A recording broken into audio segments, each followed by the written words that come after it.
বাংলাদেশ দ্বিতীয়বারের মতো স্বাধীন হয়েছে। স্বাধীনতার স্বাদ আমরা গ্রহণ করছি।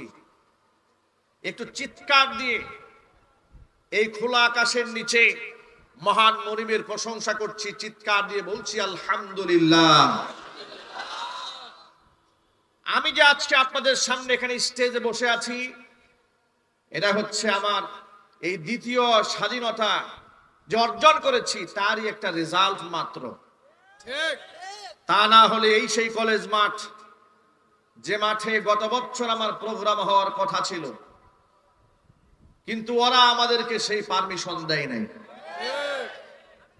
দেশ স্বাধীন হয়েছে, একের পর এক আলেমরা মাহফিল করতে চেয়েছে, তাদেরকে বাধা দিয়েছে, ভর মজলিস ভেঙে টুকরা টুকরা করে দিয়েছে। ওরা ইমামদারদের কলিজাকে টুকরা করেছে, আল্লাহ পাক ওদের ক্ষমতার মসনদকে টুকরা টুকরা করে ছেড়ে দিয়েছে। যারা রাজনীতি করেন তারা রাজনীতির ভাষায় কথা বলবেন। আমরা যেহেতু আলেম সমাজ, আমরা কোরআনের ভাষায় কথা বলবো ইনশাআল্লাহ। স্বৈরাচারীর শাসনামলে এদেশের সর্বত্রে মানুষ নির্যাতিত হয়েছে, নিপীড়িত হয়েছে। কথা বলতে হবে, ঠিক কিনা? একেবারে আলেম থেকে শুরু করে, শিক্ষক থেকে শুরু করে সকল শ্রেণী পেশার মানুষ তাদের ক্ষমতার লোভে জাতাকলে এমন ভাবে এদেশের মানুষ পিষ্ট হয়েছে। কেউ তো শহীদ হয়ে দুনিয়া থেকে বিদায় হয়েছে, কেউ গুম হয়েছে, কেউ খুন হয়েছে, কারো আত্মীয় স্বজন আদৌ জানে না বেঁচে আছেন, তার গার্জিয়ান না মরে গেছেন।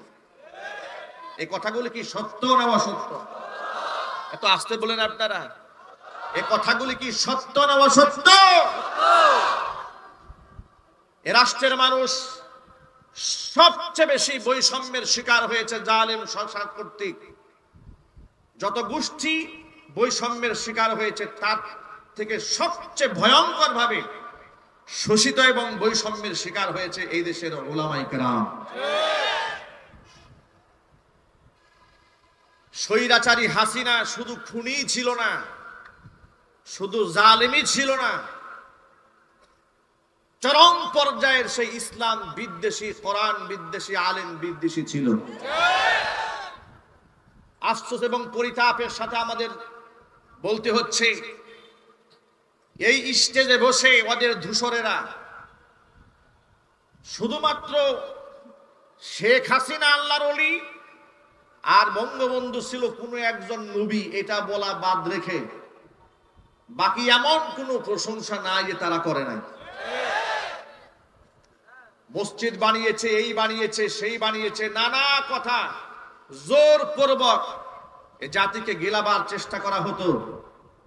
কিন্তু আমি আজকে কোরআন খুলে আপনাদেরকে এমন একটা ইনফরমেশন দেব কোরআনের আয়াত থেকে, আমি সেই আয়াতটাই তেলাওয়াত করেছি আপনাদের সামনে।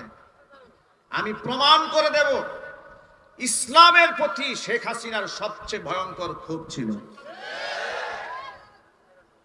তার এক নাম্বার প্রমাণ লক্ষ্য করেন। দেশ স্বাধীন হওয়ার পর থেকে এই স্বৈরাচারী যতবার ক্ষমতায় এসেছে, সর্বশেষ 16 বছর, এর আগেও ছিল ক্ষমতায়, যতবার এসেছে দাড়িকে তারা অপমান করেছে, টুপিকে তারা অপমান করেছে, হিজাবকে অপমান করেছে। 1996 সালে ক্ষমতা এসে কুত্তার মাথায় তারা টুপি পরিয়ে দিয়েছিল। ইসলাম বিরোধী এখনো কোনো কর্মকাণ্ড নাই যে ওরা করে নাই। ওরা এই দেশের আলেমদেরকে রাষ্ট্রের শত্রু বানিয়েছিল। দেশের শ্রদ্ধাভাজন সম্মানিত বরেণ্য আলেমদেরকে গরুর রশি লাগিয়ে, হ্যান্ডকাপ পরিয়ে, বুলেট প্রুফ জ্যাকেট পরিয়ে, হাত ডান্ডা বেরি 2 পায়ে পরিয়ে, মাথার মধ্যে হেলমেট পরিয়ে যখন আদালতে তোলা হতো, যখন কোমরে রশি বাঁধায় দৃশ্যগুলো আমরা দেখতাম, কিংবা নিজেরাও যখন হাতের মধ্যে, আমার নিজের হাতেও যখন পড়িয়েছে, আমার খুব আফসোস হতো আর মনে মনে ভাবতাম, এই না আমরা 90 থেকে 95% মুসলিম দেশে বসবাস করি। 90 থেকে 95% মুসলিম অধ্যুষিত এই বাংলাদেশে সবচেয়ে বেশি নির্যাতিত হয়েছে মুসলমানেরা। চিল্লাই বলতে হবে, ঠিক কিনা? বৌদ্ধরা ধর্মীয় স্বাধীনতা ভোগ করেছে, খ্রিস্টানেরা ভোগ করেছে, রাম বামেরা ভোগ করেছে, মুশরিকরা ভোগ করেছে। কলেজের মাঠে মাঠে রাষ্ট্রীয়ভাবে পূজা অনুষ্ঠান করা হয়েছে। বিশ্ববিদ্যালয়ের ছাত্র এবং ছাত্রীরা যেন বাধ্যতামূলকভাবে পূজা অনুষ্ঠানে থাকে, নোটিশ বোর্ড টানিয়ে দেওয়া হয়েছে। পক্ষান্তরে ওই একই মাঠে যখন কোরআনে কারীমের আয়োজন করা হতো, সেখানে 144 ধারা তারা জারি করে দিত। ছোট্ট একটা এক্সাম্পল নেন, গাজীপুরের রাজবাড়ী জেলা ঈদগাহ ময়দান, এই ঈদগাহ ময়দানে কি না হয়, এখানে কি না হয়, খেলা থেকে শুরু করে, মেলা থেকে শুরু করে, নাচ গান থেকে শুরু করে, কনসার্ট থেকে শুরু করে, রাজনৈতিক মঞ্চ থেকে শুরু করে সব এখানে হয়। এমনকি আউল বাউল ফাউল ভণ্ডদের প্রোগ্রামও সেখানে হয়। কিন্তু খতমে নবুওয়াত সম্মেলন ওলামায়ে কেরাম করতে চেয়েছিলেন, ওটা গাজীপুরের সমস্ত আলেমরা সিদ্ধান্ত নিয়েছিলেন রাজবাড়ী মাঠে সেটা হবে, কিন্তু সেটা রাজবাড়ীর মাঠে করতে দেওয়া হয় না। সর্বশেষ চান্দনা হাই স্কুল মাঠে সেটাকে আনতে হয়েছে। আমি শুধু আপনাদেরকে কয়েকটা এক্সাম্পল দিচ্ছি, তাদের মধ্যে ইসলাম বিদ্বেষ কোন পর্যায়ে ছিল। খতমে নবুওয়াত, আমার নবী শেষ নবী, কাদিয়ানীরা কাফের, এই ব্যাপারে সর্বত্র মুসলিমরা একমত থাকার পরেও এমন একটি ঐক্যবদ্ধ সিদ্ধান্তের প্রোগ্রামকেও তারা বানচাল করে দিয়ে চান্দনা স্কুল ময়দানে করে দিয়েছিল, রাজবাড়ীর মাঠে তারা করতে দেয় নাই। আপনারা আন্দাজ করতে পারেন ওরা রাজনৈতিক প্রোগ্রাম করবে, ডিস্টার্ব হয় না, ঝামেলা হয় না, কিন্তু আমরা কোরআনের মাহফিল করলেই তারা সেখানে নাশকতার গন্ধ খোঁজা শুরু করে দেয়। এই অজুহাতে মাহফিল সেখানে বন্ধ করে দেওয়া হয়েছে। তারা যে কতটা ইসলাম বিদ্বেষী ছিল, আলেমদের প্রতি তাদের কত ক্ষোভ ছিল। দেশের শ্রেষ্ঠ আলেমদেরকে কারাগারে নেওয়ার পরে তাদের পুতুল ধর্মমন্ত্রী জাতীয় সংসদে দাঁড়িয়ে বলেছে কোন হক্কানি আলেমকে গ্রেফতার করা হয় নাই, যাদেরকে গ্রেফতার করেছে তারা সব ধর্ম ব্যবসায়ী। চিল্লায় কর নাউজুবিল্লাহ। এভাবেই ধরাকে স্বলাজ্ঞান করে, ক্ষমতার অপব্যবহার করে জাতির শ্রেষ্ঠ সন্তান আলেমদেরকে ধর্ম ব্যবসায়ী, মৌলবাদ, জঙ্গিবাদ, তালেবান, রাজাকার, আলবদর, আলশাম, রাষ্ট্রদ্রোহী ইত্যাদি বানিয়ে জাতির সামনে সব সময় হেয় প্রতিপন্ন করে রেখে দিয়েছে। স্বৈরাচারী হাসিনার ব্যাপারে তাদের লেসপেন্সারেরা বলতো যে আশেপাশের লোকেরা একটু খারাপ, কিন্তু হাসিনা খুব তাহাজ্জুদের নামাজ পড়ে। বলতো কিনা বলেন তো, একটু আওয়াজ দেন না আপনারা, নাকি এখনো আপনাদের ভয় আছে? যাদের ভয় আছে মেহেরবানি করে ওঠেন, কথা বলতে হবে, ঠিক কিনা বলেন? আমি তো জেল খাটা লোক, আমি তো 4-5টা মামলার আসামি। কি অপরাধ ছিল আমার? মাহফিল স্টেজ থেকে ধরে নিয়ে যাচ্ছে, জিজ্ঞেস করলাম অপরাধটা কিন্তু বলবেন, ভাই কিচ্ছু জানি না, সব উপরের নির্দেশ। পরের দিন আদালতে উঠানো হলো, মামলার ফাইলের মধ্যে লেখা আছে আমার পকেটে নাকি 16টা ককটেল পাইছে। এই হচ্ছে ওদের শাসন ব্যবস্থা, এই হচ্ছে ওদের শাসন ব্যবস্থা। একটা মাত্র এক্সাম্পল দিলাম আপনাদের সামনে। ওরা আমার কোনাবাড়ির কয়েকটা মাহফিল বন্ধ করে দিয়েছে, ওরা আমার কাশিমপুর ফুটবল মাঠে মাহফিল বন্ধ করে দিয়েছে, ওরা আমার কোনাবাড়ি হাই স্কুল মাঠে প্রোগ্রাম বন্ধ করে দিয়েছে, ওরা আমার এনটিকেসির সামনে মাহফিল বন্ধ করে দিয়েছে, ওরা পাম্পের অপোজিটের মাহফিল বন্ধ করে দিয়েছে, শফিপুর আন্দার মানিক মাদ্রাসার মাহফিল একদিন আগে গিয়ে বলে দিয়েছে মাদানী সাহেব যেন স্টেজে উঠতে না পারে। এভাবে আমার সমস্ত মাহফিলগুলো তারা বানচাল করে দিয়েছিল। কেন? আমার অপরাধটা কি? আমার অপরাধ হচ্ছে ওরা যে ইসলাম বিরোধী কর্মকাণ্ড করে কোরআন সুন্নাহ সামনে রেখে ওদের সব গুমর আমি মাহফিলে ফাঁস করে দিই। এই ছিল অপরাধ। কথা বলতে হবে, ঠিক কিনা বলেন? ওরা যে ইসলাম বিরোধী কর্মকাণ্ড করতে, একটা এক্সাম্পল আমি আপনাদেরকে দেই কোরআন থেকে।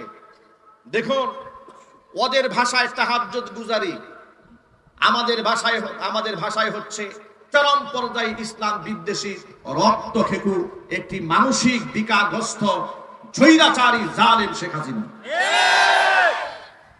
এই রক্তখেকু নরপিচাস শাপলা চত্বরে 2013 সালের 5 মে তার নির্দেশে যখন গণহত্যা চালানো হয়েছিল, হাজার হাজার মানুষকে যখন শহীদ করা হয়েছিল রাতের আধারে, তাহাজ্জুদ গুজারি মাদ্রাসা তালিমুল ইলমদের বুকটাকে বুলেটের দিয়ে ঝাঁঝরা করে দেওয়া হয়েছিল। সে জাতীয় সংসদে দাঁড়িয়ে বলেছিল, হেফাজতের লোকদেরকে একটা গুলির ঘটনা ঘটে নাই, গায়ের মধ্যে রং মেখে তারা অভিনয় করেছিল। বলে নাই? আলেমরা জবাব দেন না, বলে নাই? এর মানে হচ্ছে সে শহীদদের রক্তের সাথেও তামাশা করেছে। খুব ছিল তার আরেকটা প্রমাণ দেই। কোরআন মাজিদ আমার সামনে, আমি সূরা আহজাবের 59 নম্বর আয়াত আপনাদের সামনে তেলাওয়াত করেছি। আমি এই আয়াত থেকে আপনাদেরকে প্রমাণ দেব তার মধ্যে ইসলামের এলার্জি কত ভয়ঙ্কর ছিল। সে একটি সাংবাদিক সম্মেলনে বলেছে, এদেশের মুসলিম মেয়েরা যে বুরকা পরে, হাত মোজা পা মোজা পরে, হাত মোজা পা মোজা পরা বুরকাওয়ালি হিজাবধারী নারীদেরকে সে বলেছে জীবন্ত ট্রেন্ড হয়ে ঘুরে বেড়াতে কোনো মানে নাই। সে তাবু বলে, জীবন্ত তাবু হয়ে ঘুরে বেড়ানো, এমন কথা বলে ইসলামের পবিত্র এই পোশাকের প্রতি সে বিদ্বেষ প্রমাণ করেছে। সে কোরআনের আয়াতকে স্বীকার করেছে। আমি আপনাদের সামনে আল্লাহর কোরআন থেকে প্রমাণ দিতে চাই, স্বৈরাচারী হাসিনা আল্লাহ পাকের কোরআনের আয়াতকে কিভাবে অবজ্ঞা করেছে, তুচ্ছ-তাচ্ছিল্য করেছে, ব্যঙ্গ করেছে। মুফতিনে কিরাম স্টেজে বসা, আল্লাহ পাকের কোন বিধান যদি কেউ অস্বীকার করে, কেউ ঠাট্টা করে, কেউ বিদ্রুপ করে, কেউ তামাশা করে কিংবা হালকা করে দেখে, আল্লাহর কসম করে বলি 14 বার উমরা করলেও মুসলমান থাকবে না, বেঈমান হয়ে যাবে। আল্লাহ রাব্বুল আলামিন কোরআন মাজিদের মধ্যে ঘোষণা করেছেন, আমার নবী, ইয়া আইয়ুহান নাবিয়্যু কুল লিআজওয়াজিকা ওয়া বানাতিকা ওয়া নিসাইল মুমিনিনা ইউদনিনা আলাইহিন্না মিন জালাবিবিহিন যালিকা আদনা আন ইউরাফনা ফালা ইউযাইন ওয়া কানা আল্লাহু গফুরার রহিমা। নবীজি, কুল্লি আজওয়াজিকা, আপনি আপনার স্ত্রীদেরকে বলুন, ওয়া বানাতিকা, আপনার কন্যাদেরকে বলুন, ওয়া নিসাইল মুমিনিনা, মুমিনা নারীদেরকে বলেন, ইউদিনিনা আলাইহিন্না মিন জালাবিবিহিন্না, প্রয়োজনে যখন তারা ঘরের বাহিরে যাবে তারা যেন জিলবাব দিয়ে তাদের দেহটা আবৃত করে নাই। জিলবাবের এক বচন, জালাবিবুন বহু বচন। জিলবাব মানে হচ্ছে এমন একটা খিমার, এমন একটা চাদর, এমন একটা ওড়না, যে ওড়না এত বড় একটা কাপড় মাথার উপর দিলে গোটা দেহটা আবৃত হয়ে যায়। আমরা আমাদের ভাষায় যেটাকে বোরকা বলি, নেকাব বলি। আল্লাহ পাক নিজে আবার ঘোষণা দিচ্ছেন, কেন এই কথা বললাম শোনো, যালিকা আদনা আইয়ুরাফনা ফালা ইউদাইন, যাতে করে এরা স্বাধীনা মুসলিম রমণী অমুসলিমদের থেকে এই মুসলিম রমণীরা যেন আলাদা হয়ে যায়, আলাদা ভাবে তাদের চেনা যায়। এটা হচ্ছে তাদের একটা আইডেন্টিটি। জোরে বলুন সুবহানাল্লাহ। অর্থাৎ বুরকা পরা নারীদেরকে দেখলেই যেন এটা আইডেন্টিফাই করা যায় যে এটা একটা মুসলিম রমণী। এক বাক্যে জবাব দিয়ে বলেন, বুরকা পরা কোন নারীকে দেখলে কি খ্রিস্টান মনে হয়? একটু জোরে বলতে হবে। হিন্দু মনে হয়, বৌদ্ধ মনে হয়। বুরকার দেশাটা দেখলেই মনে হয় এটা উম্মতে মুসলমানের শ্রেষ্ঠ একজন উত্তরাধিকারী। কথা বলতে হবে, ঠিক কিনা? আমার প্রিয় যুবক ভাইরা, আল্লাহ রাব্বুল আলামিন আবার ফজিলতের কথা বলছেন। 1 নাম্বার ফজিলত হচ্ছে দাসীদের থেকে, অমুসলিম নারীদের থেকে এই নারীদের একটা আইডেন্টিফিকেশন এর দ্বারা চালু হয়ে যাবে। স্বতন্ত্রভাবে মুসলিম নারীদেরকে চেনা যাবে, এটা 1 নাম্বার ফজিলত। 2 নাম্বার হচ্ছে যালিকা আদনা আইয়ুরাফনা ফালা ইউযাইন, এরপরে তাদেরকে উত্তক্ত করা হবে না, ওদেরকে ডিস্টার্ব দেওয়া হবে না, ওদেরকে ইপটিজিং করা হবে না। সুবহানাল্লাহ, আল্লাহু আকবার বলে।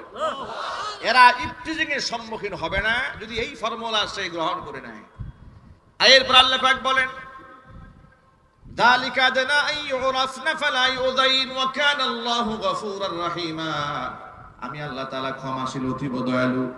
এর মানে এই বয়ান শোনার আগ পর্যন্ত যে সমস্ত আমার মা বোনেরা বুরকা পরে নাই, নিজেকে আবৃত রাখে নাই, নারী উন্নয়নের নামে, নারী স্বাধীনতার নামে, নারী ক্ষমতায়নের নামে এই সমস্ত জাহেলার মূর্খরা, কাফের বেঈমানদের দালালেরা আমার মা বোনদেরকে ধর্ষিতা বানিয়েছে, লাঞ্ছিতা করেছে, অপমানিত করেছে, সম্মান দিতে পারে নাই। কথা বলতে হবে, ঠিক কিনা বলেন? আশ্চর্যের ব্যাপার দেখেন, যে নিকাবের কথা, বুরকার কথা, হিজাবের কথা হুকুম করলেন স্বয়ং আল্লাহ রাব্বুল আলামিন।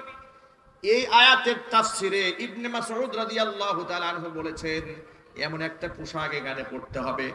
মুফাসসিরিনে কেরাম ভিন্ন ভিন্ন তাফসির করেছেন, নারীরা এমন পোশাক পরে বের হবে চোখ যেন দুইটা দেখা না যায়, যেন একটা দেখা যায়। সুবহানাল্লাহ। এমন কঠিন কঠিন কথাও মুফাসসিরিনে কেরামরা বলেছেন। একটু আন্দাজ করেন তো আপনারা, তাহলে আপনারা এক বাক্যে জবাব দিয়ে বলেন, একেবারে আপাদমস্তক ঢেকে রাস্তায় বের হওয়ার বিধান হুজুররা দিয়েছেন না আল্লাহ দিয়েছেন? আল্লাহ। আল্লাহর নাম বলতে কষ্ট হচ্ছে আপনাদের? চিৎকার দিয়ে বলুন না, কে দিয়েছেন জুড়ে বলেন। আল্লাহ। এবার হিজাব এবং পর্দার আয়াত নাজিল হওয়ার পরে সর্বপ্রথম প্র্যাকটিস আল্লাহর নবী তার পরিবারের মধ্যে কিভাবে করেছেন লক্ষ্য করেন। মুসনাদে আহমদের হাদিসের মধ্যে এসেছে, আল্লাহর হাবিব সাল্লাল্লাহু আলাইহি ওয়াসাল্লামের স্ত্রী উম্মে সালামা রাদিয়াল্লাহু তাআলা আনহা, হাদিসের রাবী, তিনি বলেছেন, কুনতু ইনদা রাসূলিল্লাহি সাল্লাল্লাহু আলাইহি ওয়াসাল্লাম ওয়া মাইমুনা, আমি এবং রাসূলের স্ত্রী মাইমুনা, দুইজন স্ত্রী রাসূলের কাছেই ছিলাম। ঠিক এই মুহূর্তে আল্লাহ নবী সাল্লাল্লাহু আলাইহি সাল্লামের অন্ধ সাহাবী আব্দুল্লাহ ইবনে উম্মে মাকতুম রাদিয়াল্লাহু তাআলা আনহু আমাদের সামনে এলেন। ফাদাখালা আলাইহি, হুজুরের সামনে এসে হাজির হয়ে গেলেন।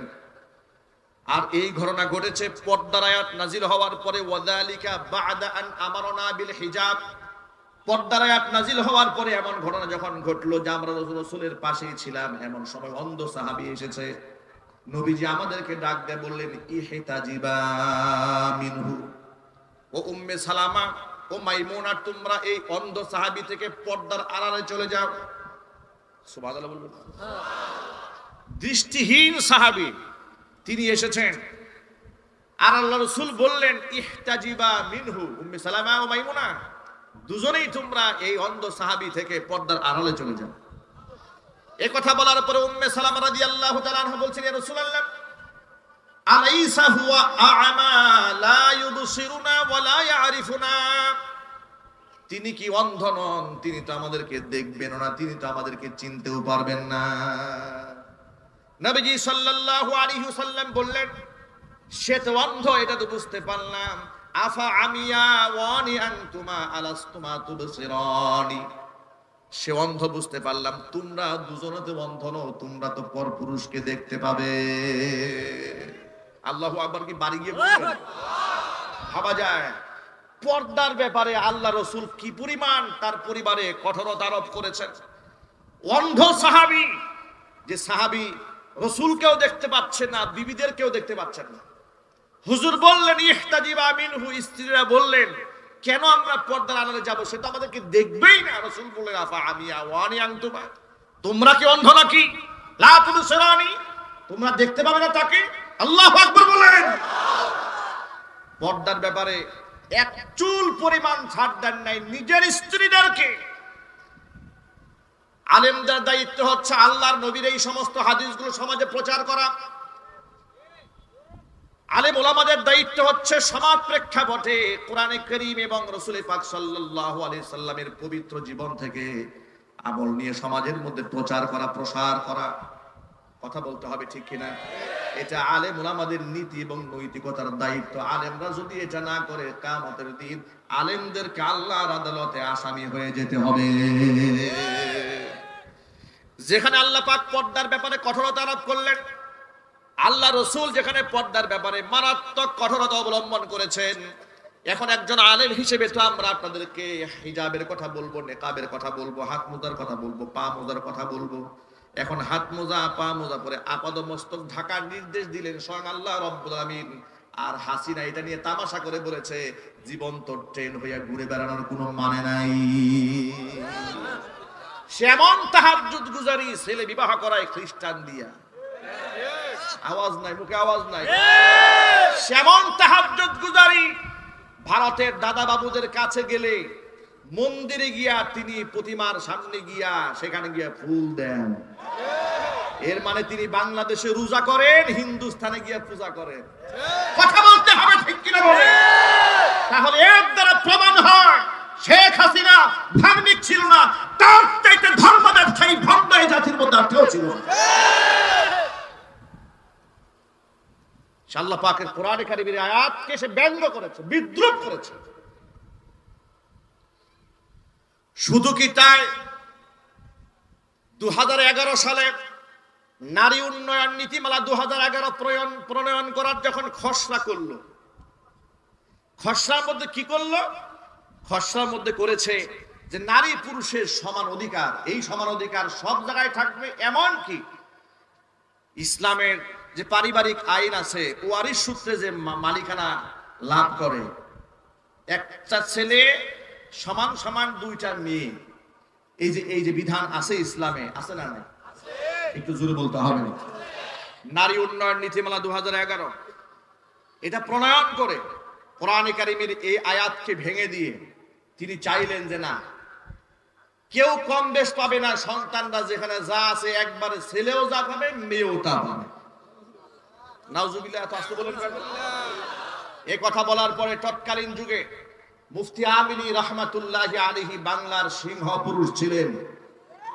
তিনি পেট পূজারী আলেম ছিলেন না, ধান্না। বাংলাদেশে আমরা এমন আলেমদেরকে দেখেছি ইসলামের জন্য, কোরআনের জন্য জেল খাটে, জরিমানা দেয়। আবার এমন আলেমকে দেখেছি ওই সমস্ত জাহেল বাতিল জালেমদের সাথে গলায় গলায় পীড়িত। এই ভণ্ড মৌলবীগুলা সমাজে আছে না নাই? এমন বহুত মৌলবী আছে ওই সমস্ত নাস্তিকদের মনোরঞ্জনের জন্য মিম্বারে বসে কোরআন সুন্নাহর এই বক্তব্যগুলো টু শব্দ জাতির সামনে উচ্চারণ করে নাই। কথা বলতে হবে তো, ঠিক কিনা বলেন? নারী উন্নয়ন নীতিমালা 2011 এটা যখন খসড়া করা হয়েছিল, তৎকালীন যুগের সিংহ পুরুষ মুফতি আমিনী রহমাতুল্লাহি আলাইহি, আল্লাহ পাক তার বেহেশতের মধ্যে সর্বোচ্চ সম্মান আল্লাহ পাক তাকে দান করেন। এই সিংহ পুরুষ গর্জে উঠলেন, তিনি বললেন না, এই আইন বাস্তবায়ন করতে দেওয়া হবে না। তিনি তো কাউকে তুয়াক্কা করে কথা বলতেন না, কারণ তিনি তো তেলবাজ আলেম ছিলেন না। ঠিক ওই সময় আমি জুমার খুতবা দেই কাদের মার্কেট বাজার মসজিদে, যেখানে ফরিদউদ্দিন রহমানী বর্তমানে নামাজ পড়াচ্ছেন। আমি তখন ওই মসজিদের খতিব। এটা নিয়ে গোটা বাংলাদেশে তুলপাড় শুরু হয়ে গেল। মুফতি আমিনী রহমাতুল্লাহি আলাইহি তখন বললেন কোরআন শরীফের আয়াত দিয়া যে আল্লাহ রাব্বুল আলামিন সূরা নিসার 11 নম্বর আয়াতে বলেছেন, ইউসিকুমুল্লাহু ফি আওলাদিকুম লিযযাকারি মিসলু হাযযিল উনসায়াইন।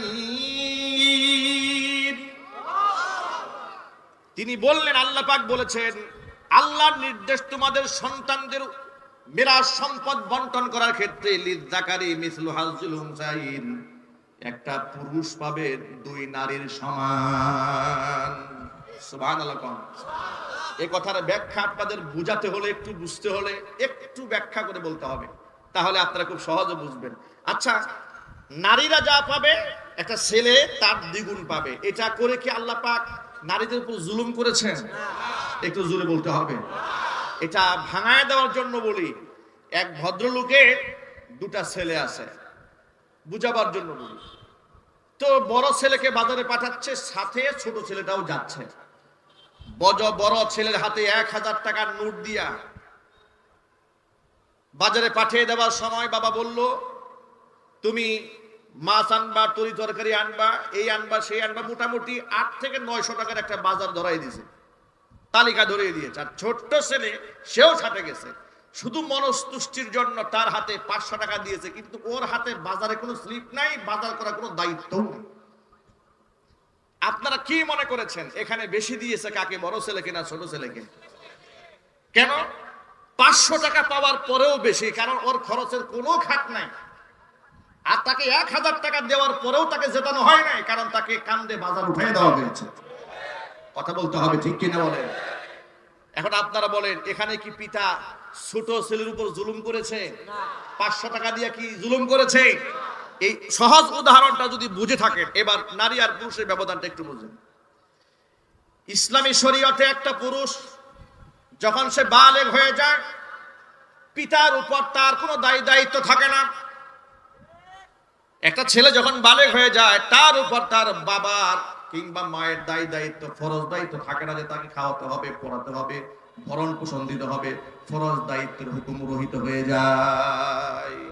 এবার সে নিজের দায়িত্ব নিজের কাঁধে, 1 নাম্বার দেখে লক্ষ্য করেন। 2 নাম্বার হলো সে বিবাহ করতে যাবে, মহারণা দেওয়ার দায়িত্ব, কিন্তু তার নিজের বউয়ের মহারণা দেওয়ার কোনো দায়িত্ব নাই। কথা বলতে হবে, ঠিক কিনা? এর মানে হচ্ছে যত বাজার আছে সব খরচ কার উপরে? পুরুষের উপরে। কার উপরে জন্য বলে?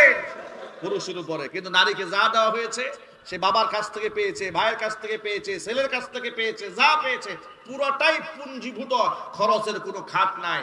তার চিকিৎসার প্রয়োজন, স্বামী তার চিকিৎসা খাত বহন করবে।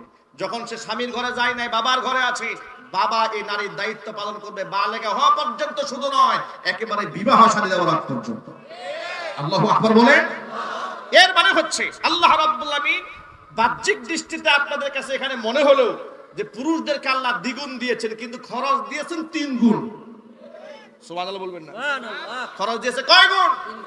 নারীকে 1 গুণ দিয়ে পুরোটা রিজার্ভ দিয়ে দিয়েছে, সম্মান রক্ষা করা হয়েছে।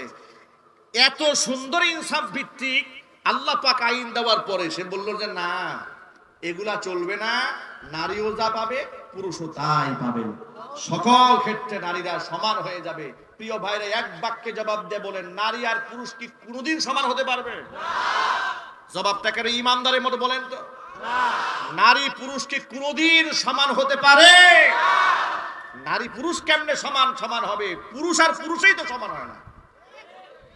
বাবা আর ছেলে কোনোদিন সমান হয় না, বলেন। বড় ভাই ছোট ভাই কোনোদিন সমান হয় না। উস্তাদ আর ছাত্র কোনোদিন সমান হয় না। তাহলে পুরুষই তো পুরুষের সমান হতে পারে না, নারী পুরুষ কেমনে সমান হবে? এগুলা ভণ্ডামি স্লোগান। এই সমস্ত কথা বলে বলে তারা বোরকার বিরোধিতা করে, পর্দার বিরোধিতা করে, সমান অধিকারের নামে নারীদেরকে দাসী বাদী বানায়া রাখতে চায়। প্রমাণ লক্ষ্য করেন। তাহলে এই আয়াত সরাসরি আল্লাহ পাক বিধান দেওয়ার পরে যখন তারা নারী পুরুষের সমান অধিকার বানাতে চেয়েছিল 2011 সালে, মুফতি আমিনী রহমাতুল্লাহি আলাইহি যখন প্রতিবাদ জানালেন, মুফতি আমিনী রহমাতুল্লাহি আলাইহির বক্তব্যকে ব্যঙ্গ করে তৎকালীন যুগের স্বৈরা শাসক হাসিনা বলেছিল, কোরআন শরীফের সূরা নিসার আয়াত কি শুধু মুফতি আমিনী একাই পড়ে, আমরা পড়ি না? এই কথাগুলো ইতিহাসের পাতা থেকে আপনারা নিয়ে যাবেন। নতুন প্রজন্মের লোকেরা, আপনারা তো অনেকে ইতিহাস জানেন না, এই জন্য রেকর্ডগুলো আপনাদেরকে শোনানো দরকার। আমাকে ছাড়তে হয়েছিল কাজের মার্কেট, বাজার, মসজিদ, ইতিহাস এখান থেকে পেয়ে যাবেন। আমি আমার জুমার খুতবার মধ্যে বলে দিয়েছিলাম, জুমার মিম্বার থেকে মুফতি আমিনীর কোরআন পড়া আর শেখ হাসিনার কোরআন পড়া সমান হতে পারে না। কথা বলতে হবে যুবকেরা, ঠিক কিনা বলুন? আমার এই খুতবা দেওয়ার পরে দায়িত্বশীল ওদের লেসপন্সারেরা বলল, হুজুর রাজনীতির কথা বলেছে। আমি বললাম, আমি রাজনীতি করি নাই, আমি আল্লাহর কোরআন থেকে বলেছি যে তারা যে সমান অধিকারের নামে ইসলাম বিরোধী কর্মকাণ্ড করতে চায়, এটা সম্পূর্ণ ইসলাম বিরোধী। এটা কোনো আলেমরা মানবে না, কোনো মুসলমান এটা মানতে পারে না। সর্বশেষ চাপের মুখে আমাকে কাদের মার্কেট, বাজার, মসজিদ ছাড়তে হলো। সেখান থেকে আমি চলে আসলাম। এরপরে পল্লী বিদ্যুৎ জামে মসজিদ বাইতুল মামুর 3 বছর জুমার খুতবা দিলাম। হাজার হাজার লোক গিয়ে সেখানে ভিড় জমায়, একেবারে পুলিশ প্রশাসন পাঠায় দিল। মাদানী সাহেবের মসজিদে এত লোক যায় কেন? ইতিহাস একোনাবাড়িবাসীর জানা উচিত। নতুন প্রজন্মের অনেকেই তো ইতিহাস জানেন না। এখন তো ডানে বামে অনেক আল্লামা দেখা যায় পদ পদবীর জন্য পাগল হয়ে গেছে, কিন্তু ইসলামের জন্য কোরবানি এবং কোরআন সুন্নাহর জন্য জেল জরিমানা কারা খেটেছে এটা বাস্তবতা জানতে হবে। এরপরে যখন আমি এই সমস্ত বক্তব্য দিলাম তখন সেখান থেকে চলে আসতে বাধ্য হলাম। এরপরে আসলাম বাইতুল মামুরে। উপমহাদেশের শ্রেষ্ঠতম কোরআনে কারীমের দায়ী এবং তাফসীর কারক শহীদ মাওলানা দেলওয়ার হোসেন সাঈদী রাহিমাহুল্লাহ, তাকে জেলখানায় কারারুদ্ধ করা হলো অন্যায়ভাবে। আমি রাজনৈতিক কোন দল কিংবা মতের কর্মী নই, পরিষ্কার করে দিচ্ছি, কিন্তু ইসলামিক দল যারা করেন, ইসলাম যারা চান, তাদেরকে হৃদয় দিয়ে ভালোবাসি। যার জন্য আর আলেম হিসেবে যাদের অবদান আছে ইসলামে, যাদের অবদান আছে কোরআনে, যাদের অবদান আছে ইসলামের প্রচার এবং প্রসারে, তাদের প্রতি আমাদের ভক্তি, ভালোবাসা, শ্রদ্ধা তো সীমাহীন। জন্মের পর থেকে তাদের তাফসীর শুনে শুনে আমরা বড় হয়েছি। চোখের পানি ছেড়ে অসংখ্য মানুষ তওবা করে আল্লাহর ওলি হয়েছে। সাইদি সাহেবের তাফসীর শুনে অসংখ্য মানুষ তাহাজ্জুদ গুজারি হয়েছে। সন্দেহ আছে আপনাদের? সন্দেহ আছে আপনাদের? জাতির এই শ্রেষ্ঠ সন্তান যখন, ভালো করে শোনেন, এই শ্রেষ্ঠ সন্তানকে যখন মিথ্যা মামলা দিয়ে জেলখানায় ঢুকায় দেওয়া হলো, জুমার খুতবার মধ্যে তার জন্য একটু দোয়া করেছিলাম যে আল্লাহ এই মাজলুম আলেমকে তুমি হেফাজত করো। কেন দোয়া করলাম সাইদি সাহেবের জন্য? আমি গেলাম মানিকগঞ্জ মাহফিলে, আমার নামে কুনাবাড়ি থানায় মামলা হয়ে গেল। কুনাবাড়িতে আমি গাড়ি পুরাইছি,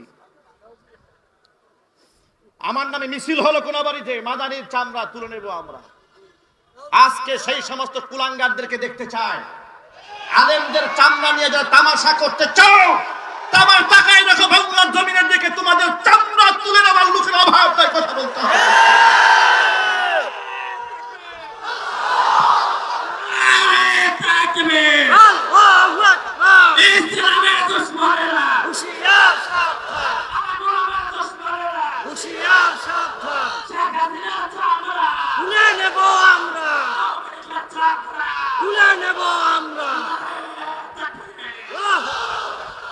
আমি কেন একজন মরহুম এবং কেন একজন মাজলুম আলেমের জন্য দোয়া করেছি, এটা ছিল আমার অপরাধ। এই ভর মজলিসে আলেমদের সামনে নিয়ে সাক্ষ্য রেখে বলছি, রাজনৈতিক